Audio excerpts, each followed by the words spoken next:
Your idea of what's ideal is changing, and for good reason, but not in the way that you might notice it, and maybe not in the way that you used to measure it. And so, if you were not intending to change, and maybe you didn't make a baseline and make a measurement for the first place, but what is ideal is changing. What is good, what works, what you want to measure, what will be best for you is changing. And I come to this conclusion because I think that as we enter our lives and we give permission to ourselves to be really, really deep and really, really involved in what's important, you may realize and recommend to your own self that there is only a few things that guide your behavior. What used to work for you, what you've been told should work for you, what you've been shown by example works for you. And then I think also what people by action or inaction tell you, yeah, that's good enough for you. And all these things are coming into play when your actions, which are multi-level, multifaceted, influenced by all these things, are taking place. And you may not notice, you may not be in the space to take this in and realize that what you thought was ideal was not going to work for real. And so I want you to think about these things as you go from one day to the next, from one task to the next. What you think is ideal might no longer be ideal for real. And it's not just a simple idea that you're going to grow and this growth is going to cause things to shift. And as you shift, things are going to move along a spectrum. But I think it's also about knowing that even with all the planning and all the investment that you may have made, that things can just take a turn. And if you are able to believe in alchemy and go deep into what's happening, you can make it a turn for the better. And so here's a challenge. First, I want you to take an assessment. I want you to take an account and an evaluation of all the things that push you emotionally, physically, financially. And I want you to think about how they became valuable and how you gave them a valuable. And if those things are pushing you, what parts of that push are you enacting when you make your daily decisions? Because we're told to be logical and not emotional. We're told that so much of what we consume and so much of what we do and what we decide to do are going to be driven by logic. But even in the making of this very video, we know that people are going to perceive and receive an image, and then they're going to perceive and receive behavior. And then after all of that, you're going to perceive and receive the words that I am saying. And that gives you evidence that it is no longer, or perhaps it never was, simply logical. Perhaps it never was going to be something solely based on just coasting and moving with the tides. Perhaps it was always going to be something more challenging for you to actually see and pin down. But because we want to leap to the original, most logical answer, when we make decisions and reach conclusions in ways that allow us to feel like we've put it to the test, we've examined it, we've been thorough, we've been logical, even when there are things that jump past all the critical information and just dive into this very murky, undefined space. So I want you to take this time and think about the things that you allow to come into your life and how they repeatedly affect you. When I think about this, I think about faith, I think about friends, I think about family, and these are things that you're building on and building with, and that if you're born and blessed to have these things kind of direct you and lead you into the path of your best benefit, then you're so lucky. Because your ideas and ideals were built around things that are automatically beneficial and for your greatest good. And I think in the same way, people can have ideas and ideals that are built around things that are not for their greatest good, but maybe we're not made to measure them in the same way, or maybe we're not called to attend to them in the same way because we never had to pay attention, or we never knew to pay attention, right? So you find yourself in the space where what was once obvious and just really easy to decide on maybe no longer is going to do the job. And that's what the pivot path is about. Picking a pivot and picking your path is not just kind of this like airy fairy, like be your best self and you will evolve and you will join and descend and flow into this space. It's about you being so dedicated and so committed to your process that you kind of make a reality. And if you're creating this reality that you work so hard to make, you are responsible for the things in it, whether or not you put them in it. And I think that's where adulthood and our ability to cleave ourselves from the maybe imaginations of it and expectations of the people around us makes us more responsible and more reliable as humans. Simply because an ideal was set and given to you, and now you have maybe the means and the time to manage it and to make it a reality, does not mean that that ideal is for you. And if that ideal is not for you, then what is your ideal? It's really pushing the limits about what used to work and what works now. And it's never going to be comfortable, because I think the idea that comfort is the opposite of chaos, and that if you work things out and do things according to the expectation that you will land in comfort, I think it's a fallacy. I think you have two options. You have the option to continue things as they are, or the option to be very diligent in seeking change. And in seeking that change and doing something and going in a different direction is not always going to be the poppy, puffy, like airy, fairy, simple choices that we made. If we wanted, the beef, the chicken, or the grilled vegetables. It's not simple as picking a menu. You're gonna constantly be required to hunt, attract, align, and make something fruitful, powerful, and something that feeds you with all the things that are around you.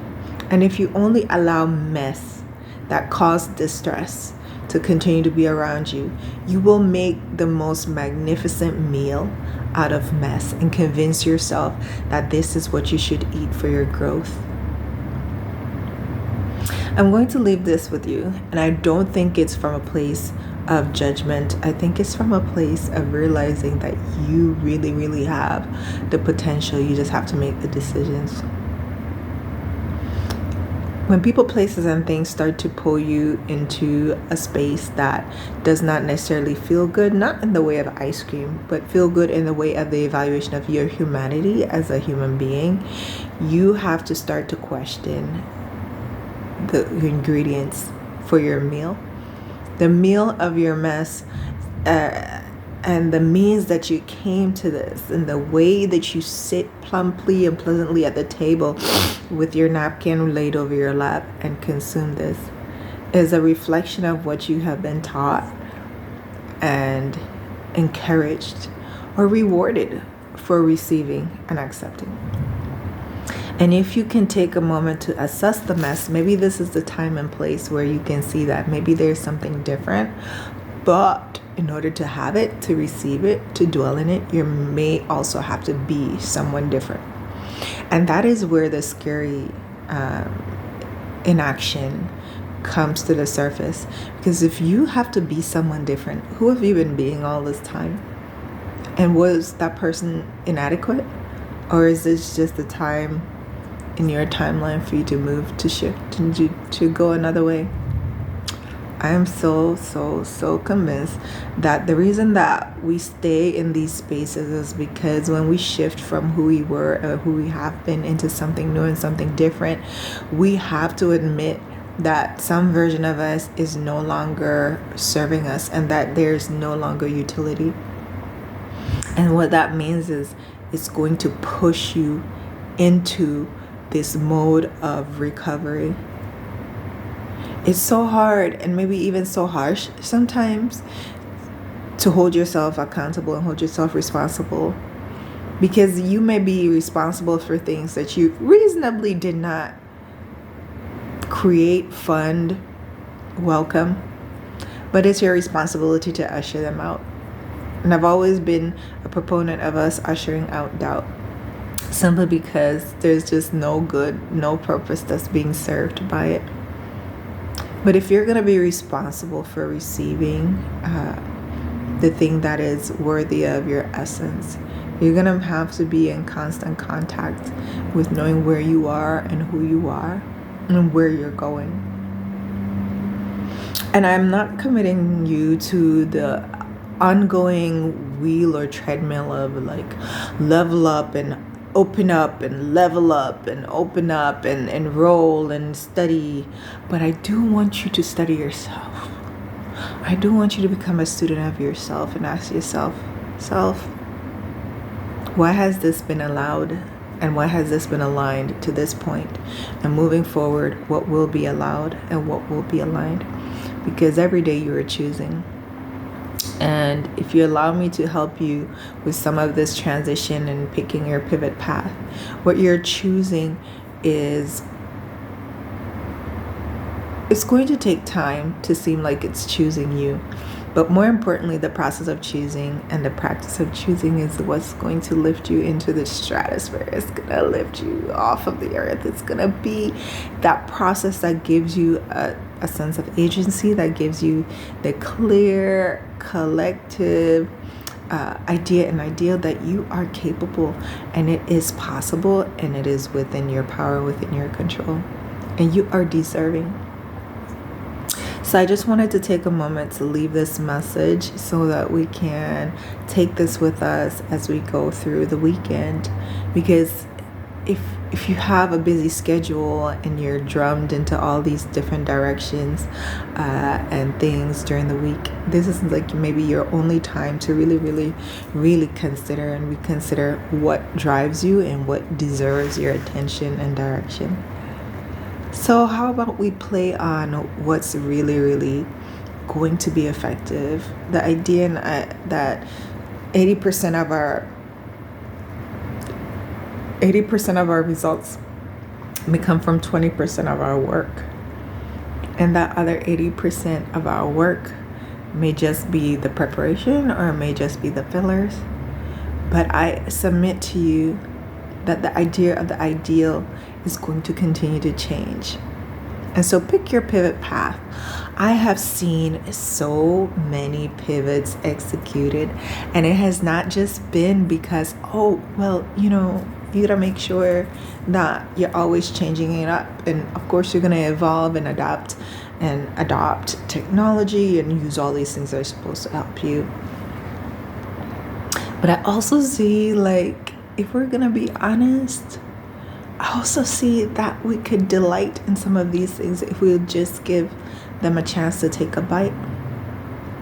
It's so hard and so harsh for people to push themselves when there's little to nothing left, because you've exerted yourself meeting all these requirements and doing all these exercises and jumping through all these hoops, real or imagined, to be the acceptable version of yourself. And as your ideal changes and shifts, the people who need to accept you will change, right? The people you need to please, that list may change or shrink. And I pray that the people who are most impactful for you are going to float to the top of that list. So we're in a visual medium, and the exercise of giving yourself what you need and being for yourself what you need, a lot of that comes from the space between where you think you deserve to be and where you are right now. And your speed and urgency with which you work to close that gap is heavily dependent on what is your ideal. And so as you want more, your ideals will change. And you may not be able to share with friends around you because friends, family, they know us so well. And they have grown to be in either complicit or compliant with who you have been for all this time. But who is it serving? And why does it make them more comfortable for you to be in this stagnant state than for you to try something? Anything. Do something. Anything. Welcome something new. You have trained yourself and everyone who's come in contact with you until this point to be in this space of acceptance. And the acceptance is conditional. And if you change the things on the menu, the restaurant may have different customers. Just similarly in life, you change your approach to life, you change the way you look at yourself, and you change what you're willing to accept, you may change customers. And that may be devastating. That may be just uncomfortable. That may be, as we think about why people actually come to see who we are and what our ideals are, that may be unacceptable. And because acceptance is necessary for human thrival, our idea of being part and belonging was part of our survival. It's woven into us and ingrained into us to do what we have to maintain these relationships. But I submit to you, your ideal is going to change. What you feel and your ideal is going to change. And what that will do is make that meal of mess completely untasty. Don't be scared of it. Be aware that even the exercise, the vegetables, the vitamins may be untasty, but you know in moderation they are good for you. So consider this a vital vitamin and exercise in your essence to change, to shift, to welcome, to embrace all these different things that are taking you in the right direction, but in another direction. I am so grateful and so happy that you've considered that maybe something can be different. And that is what allows you to pivot. It doesn't necessarily mean that you need the full staircase laid out to have your full plan detailed, but you can have parts of the plan, you can have parts of the pivot, and you can absolutely have the first step. And that's what I want to submit to you, that with the first step, you can begin this journey that gives you so much more, that allows you to explore, that gives you intense and maybe the most encouraging investments for what is worthy of you. And every time we apply ourselves to something new at a different level, we ask the question, am I worthy of this? But a better question is, would this be worthy of me and my time if I saw myself in my full essence? And you'd be surprised at the answer, depending on who it is, where it is. Your pivot path does not need for you to be wild and listless and irresponsible in your choices, but it will require that you discard and disregard things that just simply were not going to continue to serve you.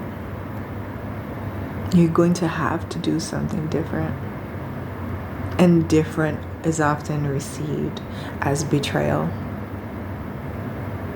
But what do we know? Maybe people know better for you than you know for yourself.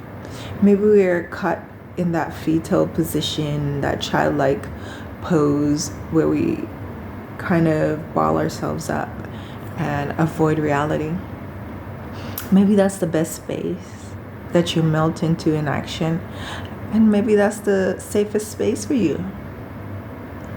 But if you pivot, the path may be plenty useful, plenty powerful, and take you to the space where you need to be. I'm so glad that you're even watching this, because if you're even open to the idea that there can be a different ideal, you've done a lot more work than some people who live lives of quiet desperation, who know that something is sinister and something is not working, but they are not able to put their finger on it. So they stay to themselves and in connection with complete dissonance and try to force harmony. If you were in that little physics class and we learned about waves and how we can amplify things if they come together in the same pattern, or if they're kind of all out of sync, then some waves are going up and some are going down, and when you sum them together, the summation is less than what was possible. But life is a lot like just basic physics. If you were building towards something that was supposed to be amplified, but you continue to connect with waves that are going into a decrescendo or lowing, then the decrease lowers your increase. And if you come together, the sum is less than what could be. So how about this? How about we just get this together and think about this? This is for more than just a conversation on the couch. I want you to think about, what is the next best step? Think about the first step. Think about where you are. And receive the idea about where you could be without blame or shame. And if you start there, then you are already braver than most. And so I'm helping people to think, oh, shift. The pivot path is requiring more of me. And the more it requires, the more efficient and effective I need to be. You don't have to fight every single turn. You are so worthy. Even before you're ready, you're worthy. Even before you're aware, you're worthy. And even before you're supported, you're worthy. So come into the pivot path and let's talk details about how you can practice what works and what your will wants to be done. I'm so excited for what is to come. I'm so excited that you're considering this. I'm so excited that you're ready to join this and explore this with me. So I'm going to share a link where you can see my Calendly and we can have a conversation. Look at the link and inquire for more. But if you're ready to take the first step and to start on the path, you have already outdone your last best. And this is where we get ready to pivot. So I look forward to talking to you. I welcome you to your new you. And I encourage you to know, even if it tastes like vegetables, like vitamins, like exercise, it's good for you. Some changes are just needed. And it's about time. Pick your pivot. Talk soon.